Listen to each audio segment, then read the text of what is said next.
It seemed as though the Volkswagen Beetle was destined to disappear into history. And it would have, too, if it wasn't for one man. British Major Ivan Hurst. Being an engineer assigned to the Volkswagen plant in the town of Wolfsburg, Hurst instantly saw potential in the little car.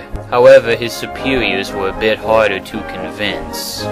Hurst tried selling the Volkswagen to several major automotive manufacturers, but they treated it with the same prejudice as the RDA. However, the Volkswagen was soon being produced under the supervision of Hurst and the Allies, and by 1946 the 1000th Volkswagen was rolling off the line.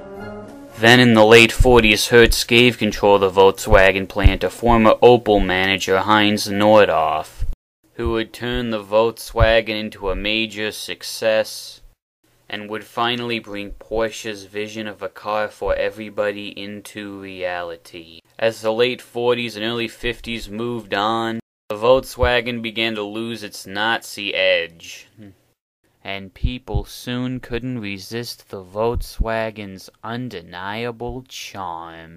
And with the help of a very clever advertising campaign, the Volkswagen, by now given its infamous nickname the Beetle, was spearheading Germany's post-war economic miracle.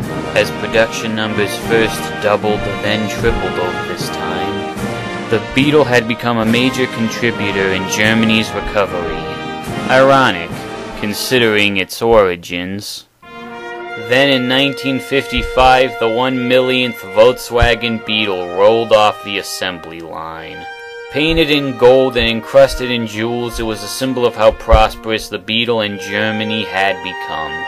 For the Beetle, it was a major milestone, and there was many more to come. And as the late 50s rolled on, the Beetle's increased popularity only continued. The Beetle had truly proven itself as a car for everybody. Whether they be a peasant farmer, a middle-class family man, a snooty rich girl, or even an African queen. And yet through all this, the look of the Volkswagen remained unchanged, save for the rear windows. And it wasn't hard to see why the Beetle was so popular. For instance, it was incredibly well built. So well built, in fact, that it was airtight, so that if you crashed it into a lake, it would float. And yet, while being incredibly well built, it was also easy to maintenance. For instance, you only needed to remove 4 bolts in order to take out the engine and repair it. And if you busted a fender, no problem. Just remove 12 bolts, take the old fender off, put a new fender on, and reinsert the 12 bolts. It's that simple. As a result of all this rugged simplicity, you didn't need to be a rocket scientist in order to fix it.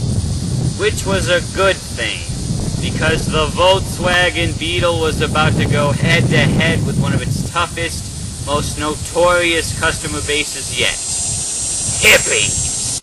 That's right, those pot-smoking, free-love-making baby boomers who were stoned out of their minds. Even though they bought it only because it was cheap, reliable transportation, they soon became the Volkswagen's most iconic owners, which proved to be one of the biggest ironies in the Volkswagen's history. Because the car that had been supported by oppression was now symbolizing people against oppression. Only this was because by then people's views on the Volkswagen Beetle had taken a complete U-turn. People now saw the Beetle as a quirky little car of fun, for any occasion, whether it be an outing or stuffing all your friends into. And as the hippies were rocking out, Volkswagen was punching out even more cars. By the late 60s, the company was making over 1,000,000 cars a year. So in the 60s, it was safe to assume that if there was something going down, there was sure to be a Volkswagen somewhere nearby.